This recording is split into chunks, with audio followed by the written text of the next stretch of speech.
बड़ा सवाल, कांग्रेस की भारत जोड़ो यात्रा से 2024 में बढ़ेगी बीजेपी की परेशानी।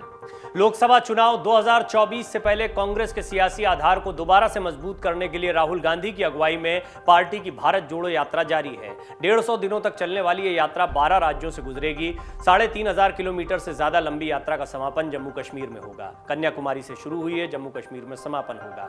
इस यात्रा को लेकर कांग्रेस में उत्साह है। कांग्रेस को इस यात्रा से अपना जनाधार बढ़ने की उम्मीद है। इस यात्रा में कांग्रेस के साथ ही दूसरी राजनीतिक पार्टियों, सामाजिक कार्यकर्ता, बुद्धिजीवी, लेखक, कलाकार और अन्य प्रतिष्ठित व्यक्ति भी शामिल हो रहे हैं। तमिलनाडु के कन्याकुमारी से शुरू हुई यह पदयात्रा केरल के तिरुवनंतपुरम, कोच्चि और नीलांबूर जाएगी। इसके बाद कर्नाटक के मैसूर, बेल्लारी, रायचूर, तेलंगाना के विकाराबाद, महाराष्ट्र के नांदेड़, जलगांव, जामोद, मध्य प्रदेश के इंदौर पहुंचेगी, जहां से यह यात्रा राजस्थान के कोटा, दौसा, अलवर, उत्तर प्रदेश के बुलंदशहर, दिल्ली, हरियाणा के अंबाला, पंजाब के पठानकोट होते हुए जम्मू होते हुए श्रीनगर पहुंचेगी। यहां यात्रा का समापन होगा। राहुल की यात्रा से अगर कांग्रेस के साथ जन समर्थन जुड़ता है तो इससे भाजपा की तैयारियों को झटका लग सकता है। राजनीतिक जानकारों का कहना है कि भारतीय जनता पार्टी का प्रदर्शन कुछ सालों के अंदर उत्तर भारत में काफी मजबूत हुआ है। ऐसे में अब पार्टी का पूरा फोकस दक्षिण की तरफ है। इसके लिए पार्टी के दिग्गज नेता लगातार कोशिश भी कर रहे हैं। राहुल की यात्रा से अगर कांग्रेस के साथ जन समर्थन जुड़ता है तो इससे भाजपा की तैयारियों को झटका लग सकता है।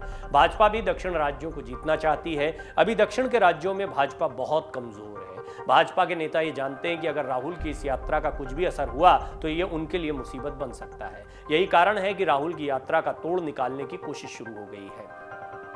राजनीतिक जानकारों का कहना है कि राहुल गांधी जानते हैं कि कांग्रेस के लिए भी दक्षिण के राज्य कितने अहम हो सकते हैं, क्योंकि अगर कांग्रेस को सियासी जमीन बचानी है तो दक्षिण के राज्यों की मुख्य लड़ाई में बने रहना होगा। अभी ज्यादातर दक्षिण के राज्यों में कांग्रेस मजबूती से लड़ती रही है, फिर वो केरल हो या तमिलनाडु, कर्नाटक, आंध्र प्रदेश, सभी जगह कांग्रेस मुख्य लड़ाई में रहती है। राहुल गांधी इसी को मजबूत बनाने की कोशिश में है, इसीलिए उन्होंने अपनी भारत जोड़ो यात्रा का ज्यादा समय दक्षिण के राज्यों में दिया है।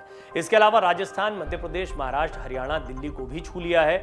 राहुल जानते हैं कि अगर इन राज्यों में वो कांग्रेस को मजबूत बना लेते हैं तो 2024 में भाजपा को परेशानी में डाल सकते हैं। वहीं एकजुट हो रहे विपक्ष में भी कांग्रेस की अहमियत बढ़ जाएगी। भारत जोड़ो यात्रा एक नई शुरुआत का प्रतीक भी बताई जा रही है। फिलहाल जो स्थिति दिख रही है उससे तो यही लगता है कि राहुल गांधी को भी नए सिरे और नजरिए से भारत के विभिन्न राज्यों को करीब से देखने का अवसर मिल रहा है और इसका असर निश्चित रूप से उनके राजनीतिक करियर और उनकी परिपक्वता पर पड़ेगा। अपरिपक्वता की बात कहते हुए गुलाम नबी आजाद छोड़ गए, कई नेता विरोध करते रहे, राहुल के नेतृत्व पर ही सबसे ज्यादा सवाल खड़े हुए, राहुल गांधी पर बहुत गंभीर आरोप जो है गुलाम नबी आजाद ने लगा दिए। सारी चीजें थी जो इस वक्त कांग्रेस में नेतृत्व की कमजोरी को दिखा रही थी।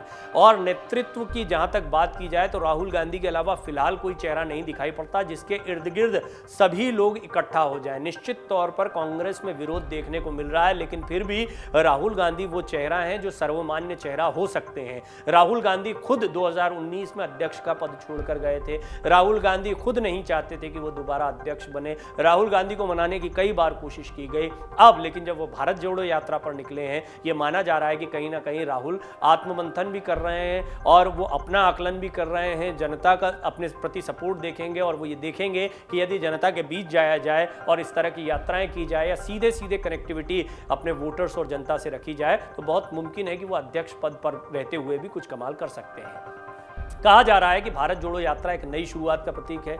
राहुल गांधी ने पदयात्रा के दौरान कहा था कि भारत जोड़ो यात्रा देश के लोगों को एक साथ लाने के लिए है। प्रियंका गांधी ने कहा था ये यात्रा इसलिए जरूरी है क्योंकि देश में नकारात्मक राजनीति की जा रही है। भारत जोड़ो यात्रा को लेकर बीते दिनों एक वीडियो संदेश में कांग्रेस महासचिव प्रियंका गांधी ने कहा कि ये यात्रा इसलिए जरूरी है क्योंकि देश में नकारात्मक राजनीति की जा रही है और जनता से जुड़े असली मुद्दों पर चर्चा नहीं हो रही है। प्रियंका गांधी ने कहा कि यात्रा का उद्देश्य महंगाई, बेरोजगारी जैसे जनता से सीधे जुड़े मुद्दों पर ध्यान केंद्रित करना है। कांग्रेस का कहना है कि उसकी ये यात्रा राजनीतिक जरूर है, लेकिन इसका मकसद सियासी लाभ लेना नहीं है बल्कि देश को जोड़ना है। कांग्रेस ने राहुल गांधी समेत 118 ऐसे नेताओं को चुना है जो कन्याकुमारी से कश्मीर तक पूरी यात्रा में उनके साथ चलेंगे। इन लोगों को भारत यात्री का नाम भी दिया गया है। सोनिया गांधी ने भारत जोड़ो यात्रा को ऐतिहासिक अवसर बताते हुए उम्मीद जताई कि इससे पार्टी को जीवंत बनाने में मदद मिलेगी। सोनिया गांधी का एक संदेश भी कन्याकुमारी की रैली में पढ़ा गया। सोनिया गांधी ने भारत जोड़ो यात्रा को ऐतिहासिक अवसर बताते हुए उम्मीद जताई कि इससे पार्टी को जीवंत बनाने में मदद मिलेगी। सोनिया गांधी ने यह भी कहा कि वो विचार और भावना के प्रति प्रतिदिन यात्रा में शामिल होती रहेंगी और भावना के साथ में वो इस यात्रा में शामिल होंगी। राहुल गांधी ने भारत जोड़ो यात्रा शुरू करने के पहले श्री पेरम्बदूर में अपने दिवंगत पिता की समाधि पर पहुंचकर उन्हें श्रद्धांजलि अर्पित करने के बाद भावुक अपील करते हुए कहा, नफरत और विभाजन की राजनीति के कारण मैंने अपने पिता को खोया, इसके कारण अपने देश को नहीं खोऊंगा। प्यार से नफरत हारेगी, एक साथ मिलकर हम इस पर जीत हासिल करेंगे। यात्रा पर बीजेपी ने सवाल उठाए हैं। यात्रा की शुरुआत होते ही भाजपा ने सबसे पहले राहुल गांधी के कंटेनर को लेकर कांग्रेस पर कटाक्ष किया था। ये कंटेनर वो है जिनमें राहुल गांधी और अन्य कांग्रेसी नेता यात्रा के दौरान रुक रहे हैं। भाजपा ने दावा किया कि ये कंटेनर बहुत आलीशान बनाए गए हैं। कांग्रेस ने इस पर पलटवार किया और इन कंटेनर्स के फोटो वीडियो जारी करते हुए कहा कि कंटेनर्स में केवल जरूरी सुविधाओं के अलावा कुछ नहीं। दूसरा विवाद राहुल की टी शर्ट को लेकर उठा। भारतीय जनता पार्टी ने दावा किया राहुल गांधी की करीब 42,000 रुपए की टी शर्ट है, वो यात्रा कर रहे हैं। इस पर कांग्रेस ने पलटवार कर प्रधानमंत्री नरेंद्र मोदी के सूट और चश्मे का हवाला देते हुए कहा कि सत्ताधारी पार्टी भारत जोड़ो यात्रा में उमड़े जनसैलाब से घबरा गई है। तीसरा विवाद राहुल गांधी की केरल के कैथोलिक पादरियों के साथ बैठक के बाद शुरू हुआ। इन पादरियों में विवादित पादरी जॉर्ज पुनैया भी मौजूद थे। इस बैठक की वीडियो क्लिप वायरल हो रही है। इसमें राहुल गांधी पादरी से सवाल करते सुनाई दे रहे हैं कि क्या जीसस क्राइस्ट ईश्वर का एक रूप है, क्या ये सही है? जवाब में पुनैया कहते हैं हाँ, वो असली भगवान है, शक्ति हिंदू देवी जैसे नहीं है।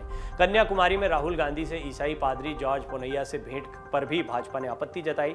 भाजपा का कहना है कि पादरी नफरती बयान पर गिरफ्तार हो चुका है। भाजपा नेता और पूर्व केंद्रीय मंत्री रविशंकर प्रसाद ने दावा भी किया कि यात्रा के जरिए अपने पूर्व अध्यक्ष राहुल गांधी को नेता के रूप में स्थापित करने का कांग्रेस का ये एक और प्रयास है। भाजपा ने भारत जोड़ो यात्रा को उसका छलावा भी करार दिया है। भाजपा ने कांग्रेस की भारत जोड़ो यात्रा को छलावा करार देते हुए दावा किया कि ये प्रमुख रूप से परिवार को बचाने का अभियान है ताकि देश की सबसे पुरानी पार्टी पर उसका नियंत्रण बरकरार रहे। अभी तो ये यात्रा की शुरुआत है, इसलिए फिलहाल आलोचना भी होगी और प्रशंसा भी की जाएगी। बीजेपी इस बात को जानती है कि प्रशंसा तो हो रही है और राहुल की छवि इससे चमकती हुई दिखाई दे रही है। खुद बाबा रामदेव का एक बयान जमकर वायरल हो रहा है। वो कह रहे हैं कि जिनको नेशनल मीडिया पूछता नहीं था उनके आज चर्चे हो रहे हैं और निश्चित तौर पर कांग्रेस चाहती है कि राहुल की छवि को चमकाया जाए। कांग्रेस की भारत जोड़ो यात्रा ऐसे समय पर हो रही है जब देश में कुछ विपक्षी पार्टियां बीजेपी के खिलाफ 2024 के लोकसभा चुनाव के लिए विपक्ष को एकजुट करने की मुहिम में जुटी हुई है। भारत जोड़ो यात्रा के जरिए कांग्रेस एक तरफ बीजेपी के खिलाफ माहौल बनाने की कोशिश कर रही है तो दूसरी तरफ राहुल गांधी भी अपनी छवि को मजबूत करना चाहते हैं ताकि 2024 के चुनाव में उन्हें प्रधानमंत्री मोदी के खिलाफ चेहरे के तौर पर आगे किया जा सके। कांग्रेस भी विपक्षी एकता में खुद को मुख्य भूमिका में रखकर देखती है और ऐसे में वो अपने आप को 2024 के लिए हो रही कवायद से दूर नहीं रखना चाहती है। अब कुल मिलाकर भारत जोड़ो यात्रा का सबसे महत्वपूर्ण बिंदु समझिए, 2024 में होने वाले लोकसभा चुनाव को लेकर जो एक तीसरा मोर्चा तैयार हो रहा है उसको लेकर पहले ही शरद पवार और नीतीश कुमार ने भी हाल ही में कहा है बिना कांग्रेस के मोर्चा संभव नहीं है। तीसरा मोर्चा बनाना यानी ताकत को कम करने जैसी बात है। कांग्रेस को साथ में रखकर यूपीए जैसा कोई प्रयोग करना ये महत्वपूर्ण बात है। अभी केजरीवाल, ममता बनर्जी ने इस पर क्लैरिटी नहीं दी है। केसीआर भी कांग्रेस के विरोध में। ये कुछ चेहरे हैं जो कांग्रेस के विरोध में लेकिन बड़ी ताकत है।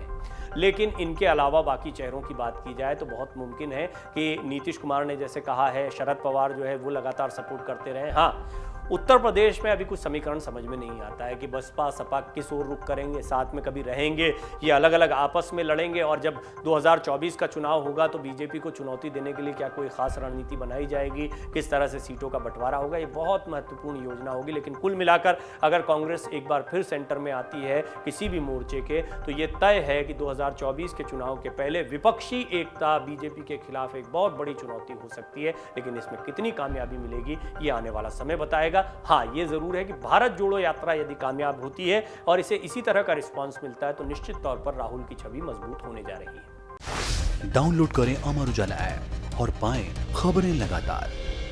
अगर आप ये वीडियो YouTube पर देख रहे हैं तो हमारे चैनल को सब्सक्राइब करें और बेल आइकन को दबाना ना भूलें। अगर आप Facebook पर ये वीडियो देख रहे हैं तो हमारे पेज को लाइक करें।